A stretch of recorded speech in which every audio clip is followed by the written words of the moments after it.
E3 2018 is in the books. This is what stood out for me in the press conferences, both positive and negative. Let's crack on. EA Originals once again helps fund an interesting game. Last year was A Way Out, this year it is Sea of Solitude, a brooding world where lonely humans turn into monsters. We can all relate to feeling lonely at some point. Taking that feeling and turning it up to 11 utterly fascinates me. Love that the acronym for the game is SOS. Perfect. Respawn announced the name of their new Star Wars game while sitting down. No trailer, no gameplay, just this is the name of our Star Wars game, hopefully out in a year and a half. How exciting. Hopefully we'll hear more from you maybe next year. Oh yeah. The Madden on stage segment with the Madden champion was awkward. You said you had the decision to go to your graduation or go to a tournament. So what did you do? I chased that money. I still got my diploma, but I chased that money. There you go. We're out here chasing money. That's awesome. I still don't like the title Shoutcaster. Even worse, professional shoutcaster. Some people shout for fun, but you guys get paid for it. Why can't we call the folks who commentate on esports games commentators, like every other sport in the world? Just what are they shouting about? A mobile game, not any mobile game. Command & Conquer Rivals. Yeah. The wife of recently deceased John Bain, known as Total Biscuit, said it best. You know what, this is gonna sound morbid, but I am so glad my husband is not here to see this. It would destroy him to see CNC go this way.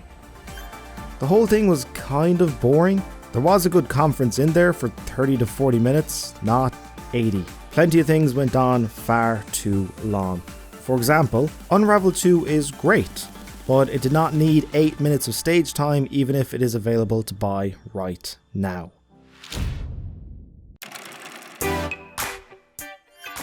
They had plenty of world premieres, I think more than ever. If you were here for new game announcements, Microsoft delivered. Terry Crews's voiceover for Crackdown 3 was brilliant. He could get me amped to play anything. Bigger! Jackson! Then you need that firepower! However, this has been in development for a long time with several delays. First revealed at E3 2014. When it is hopefully released in February 2019, it will have been in development for 5 years. I'm expecting something spectacular.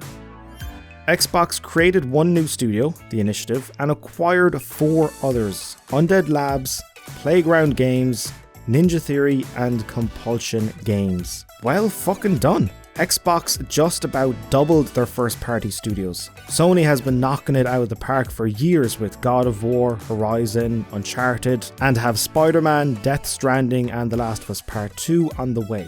I can see Xbox slowly but surely building up an impressive slew of first-party games that will make PlayStation owners jealous.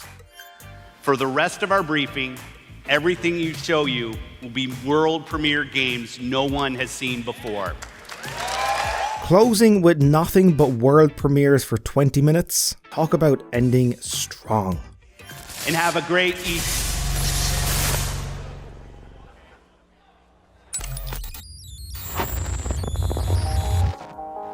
I've always wanted someone to do the false finish to a press conference. The hacking sequence was done to perfection. Cyberpunk is a game which I've been eager to hear and see more about. That brief CG trailer years ago was all the information I had until now. The world is rich in imagination, even down to how the lights on the car work and the character's colour.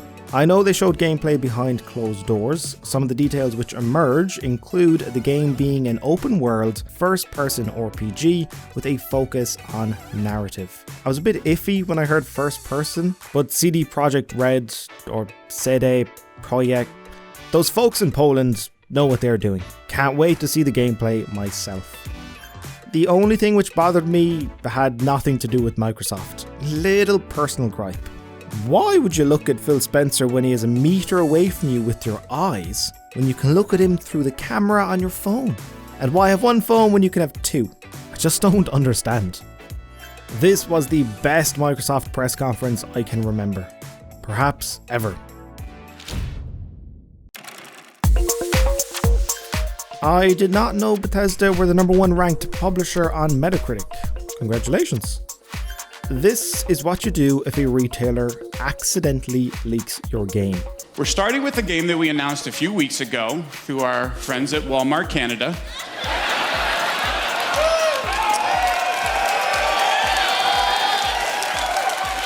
Perhaps best known for their low prices and ability to keep a secret. New Doom! If you finished the first game, you knew a sequel was planned, but it is nice to get confirmation. Ladies and gentlemen, why you came to E3. Skyrim Special Edition on Alexa. Bethesda has self-awareness. People were taking the mick out of them from last year's conference about Skyrim being ported to just about every device possible.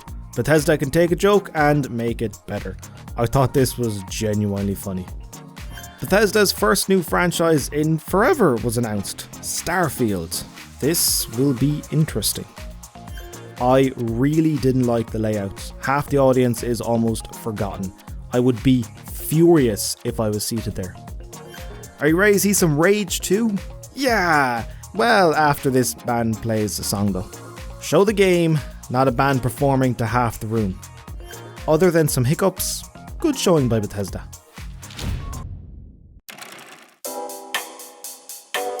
Dragon Quest XI is magical and captures the feeling of Dragon Quest VIII. I have so many fond memories of playing Dragon Quest VIII and waited for a true sequel for years. If you don't know, Dragon Quest IX was a handheld game and Dragon Quest X was an MMO, so this is a big deal for me. Tomb Raider looks more and more like Uncharted, even similar symbol above the enemy's head. I suppose now that Uncharted is on hiatus, this might take its place. Mostly meh. They showed some stuff and saved a lot of money not getting a stage at E3 because they did not need it.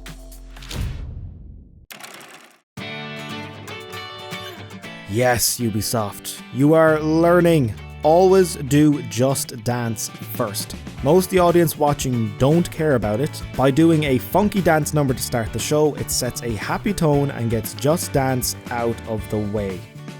Beyond Good and Evil 2 looks staggeringly good. And Jade is in it. It would be wrong if she wasn't. Just a great reveal. This is an ambitious game. I have no idea how far it is away from completion, but everything they've shown so far has me hooked. By the way, little fun moment here. Their mics were still live. You nailed it! You nailed it! You did. You nailed it. It was okay. I think closing with Beyond Good and Evil 2 would have been better. The conference peaked too early. I'll be soaking up every bit of information regarding Beyond Good and Evil 2 moving forward, but nothing else captivated me. A highlight is the entire gameplay reveal for The Last of Us Part 2. I'm sold. Media blackout going forward. New gameplay mechanics like crawl and dodge, stunning graphics, brutal violence juxtaposing a sweet story. This might end up surpassing the first game. Ghost of Tsushima was a surprise. I adore what I've seen. No HUD and it is absolutely beautiful. I like the setting of feudal Japan and samurai-based combat. This moment is so cool. I am tempering my excitement until I see regular gameplay. Is it really HUD-less? If so, I'm all in. I still have no idea what Death Stranding is, and the more I see, the more questions I have. So far, the only bit of gameplay is walking slower, and crouching. I watched an interview with Kojima, and I am no closer to understanding the game. And I like it. Spider-Man looks like a lot of fun. Combat is fluid, Peter's cracking jokes, and set pieces are bombastic. Sony showed more gameplay straight after the show, and swinging around the city harkens back to Spider-Man 2. Still the best entry in the series. I'm eager to see reviews in a few months. Terrible structuring of the show. Here is The Last of Us. Great, right? Now we'll have a 12-minute intermission while we move everyone from one venue to another and start the show again. Ah, for fuck's sake. I didn't like the lack of people on stage. Don't overdo it like EA, but certainly put a face to a game. Having someone from Sucker Punch come out to briefly talk about Ghost of Tsushima would have been nice. If the show is one video after another, I find it a bit soulless. Throughout the show, there were little funny snippets of characters from Dreams, but nothing more. The way it was being built, I expected Sony to close with it and finally convince people that Dreams is something they need to play. Nope. I fear Dreams will bomb. It was okay. Awful structure, but I liked The Last of Us, Ghost of Tsushima, and Spider-Man.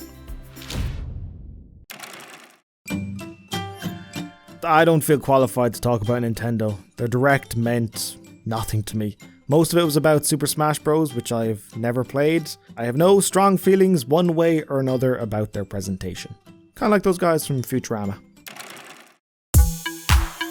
Honorable mention, this was hilarious. They took aim at loot boxes, the NES Mini, E3 buzzwords, even paying homage to RoboCop. If you feel jaded by watching all the press conferences, this is a great change of pace. 21 minutes of brilliant madness. The Devolver Digital Big Fancy Press Conference is quickly becoming one of my favourite parts of E3. There's one thing at Devolver Digital that we love. It is talking confidently about important issues we are completely ignorant about and then fleecing fat stacks of cash out of an uninformed marketplace that really should know better. E3 was solid this year, a bit weaker than last year, but it is still Christmas for video games. Hard not to enjoy it. There is a bunch of extra footage from GameSpot, IGN, Xbox, PlayStation and Nintendo with developer interviews and gameplay demos. Once again, the E3 Coliseum with Jeff Keighley has interesting panels chatting about all aspects of gaming. Easy Allies are my go-to place for reactions to the press conferences and games they play on the show floor.